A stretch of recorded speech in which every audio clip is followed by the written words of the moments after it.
As a kid, do you remember the most favorite game which we all of us played? It was swing, going to and fro, to and fro. And today the topic which I'll be discussing is the concept of swing trading. Yes, this topic has been in popular demand.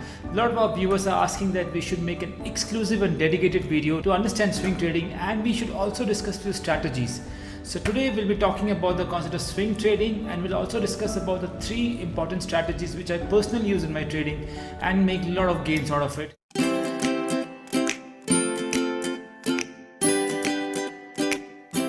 Just a simple disclaimer, this strategy is no guarantee of making money, but these strategies have a proven track record in the market. Especially for me, I have been using this for 10 to 12 years.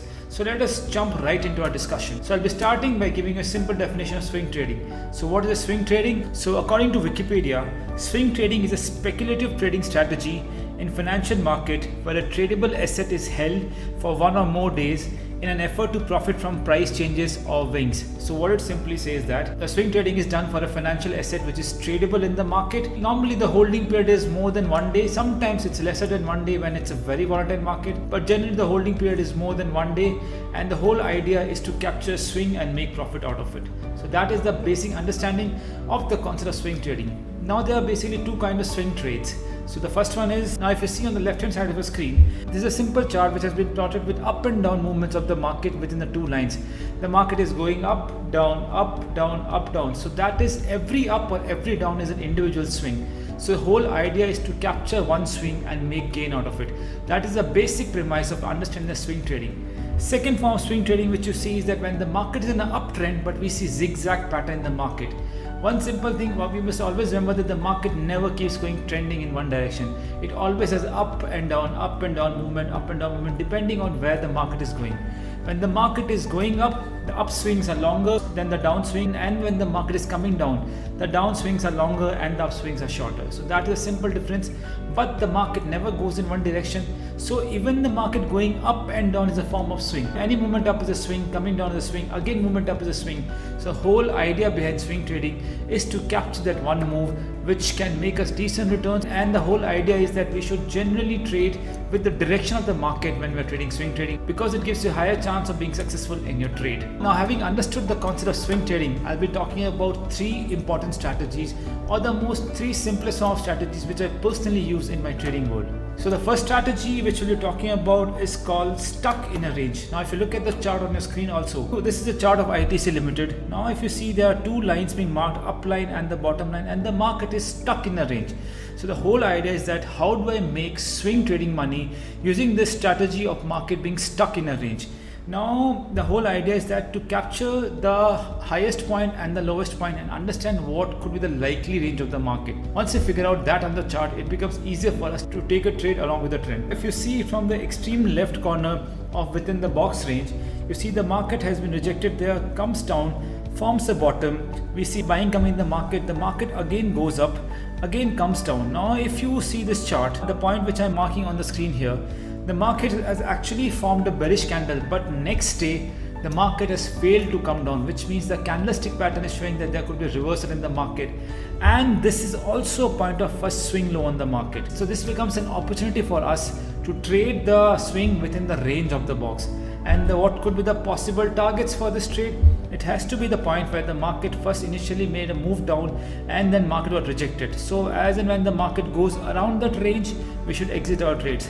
One simple rule which everyone follows, or which everyone should follow while trading swing trading: never greedy with your trades. You might sometimes think that I've caught the move, now let me keep riding it. If the whole intention is to take a swing trade, exit when your target is reached, so you don't have to worry about the market coming down and getting worried about losing money which you could have made.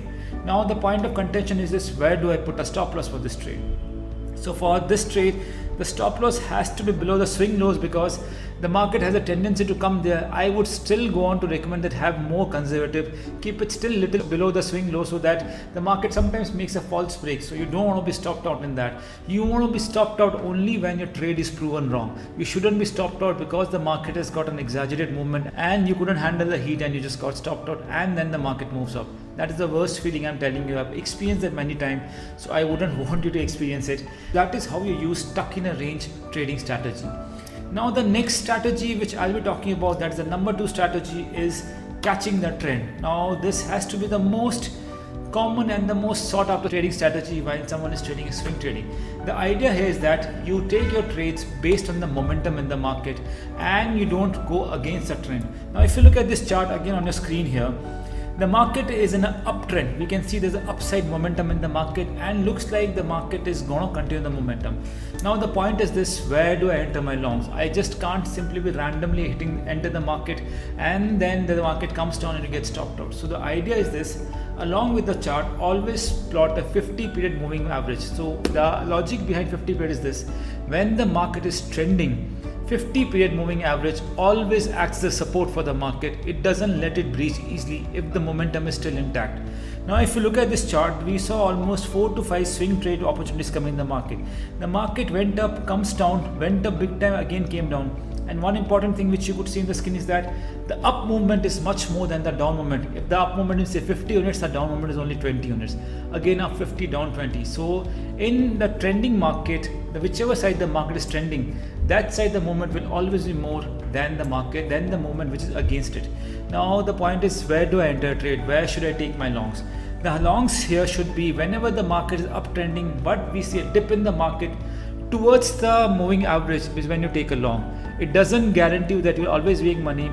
You can see on the screen there are 1, 2, 3, 4, 5, 6, 7 opportunities which came in the market, out of which you would have been stopped out once in the market because the market had exaggerated movement. But on the other 5 to 6 opportunities, if you were judicious enough to take the trade, you'd have made decent gains on it. But one more important thing to consider is this, always look out for a chart pattern when you take a trade. The candlestick also should give you a signal that there is some bullish reversal, or we are seeing a major green candle, bullish engulfing candle, or maybe a Marabozo pattern. If you get those kind of patterns along with the MA in the swing trade opportunities, take those trades because they have a higher success rate and you're likely to make decent gains out of it. And the third strategy of swing trading, which I'll be talking about, it is called against the grain. If you go to any farmland, or if you're going wheat or any form of pulses, you see the grains going in a certain direction. The idea is to take a trade against it, which means the market is in a momentum which on the upside or downside. The idea with this trade is to take a trade which is against the trend. I'll tell you what are the few specifications which I always follow, because this is a slightly more risky form of swing trading. This can sometimes go against you and you'll be caught on the wrong side of the market. So do this checklist of things before taking these kind of trades. For starters, we have to understand the momentum is on the upside. If you see it on the screen also, on the topmost level around in the market, you see the market going there and coming down near the 50 period moving average. According to the logic of swing trading, the market should again go up and test the previous high and probably go above it, and it does that. Market goes in and it makes a small high. Now the traders which have missed out the rally, they want to enter the market thinking that the market has broken out of range and there should be more upside momentum. But what happens? Kaboom, the market comes down and we see almost engulfing red candle formation on the chart. Once that happens, the people who have taken long at the new highs are kind of panicking because they're fearing that their views have gone wrong and they are likely to get stopped out of the market. So that is the time you enter your short trades in the market. If the market is an uptrend, the against the grain trade will be taking a short in the market.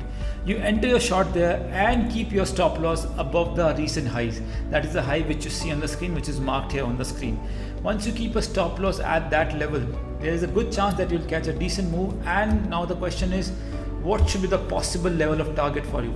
The first level of target becomes the recent lows which the market tested, and if you see in this trade also, the market easily tested that level and that gave you a return of about 7 to 8% on the trade. So that is how this trade works. Now there are a couple of points which we need to be careful in against the grain strategy. First of all, don't get greedy about your trade thinking that the market has done a complete reversal and I'll catch the whole move. Exit your trades once the target price achieved. And another thing which I personally do is I keep trailing my stop loss. As and when the trade goes in my favor, I keep trailing my stop loss. So just in case the market makes a reversal, I'm making at least some money out of it. So that is the whole premise of taking this against the grain trade. So let us do a quick recap of things which we learned in this chapter. First, we learned what is swing trading and what is the logic behind swing trading. Then we learned 3 trading strategies which are called stuck in a range, catching the trend, and against the grain strategies. So that is it from us in this chapter. I hope you got a decent understanding of swing trading. I didn't want to get into too much of technicalities and telling this is swing, this resistance, follow this logic. All I'm trying to do is make you understand the concept in simple detail and talk about the 3 trading strategies which works for me personally and which has worked over time for me. I thank you for your patient hearing, and if you like our videos, please comment, like and subscribe, and don't forget to press the bell notification icon. We publish content on a regular basis. Thank you so much.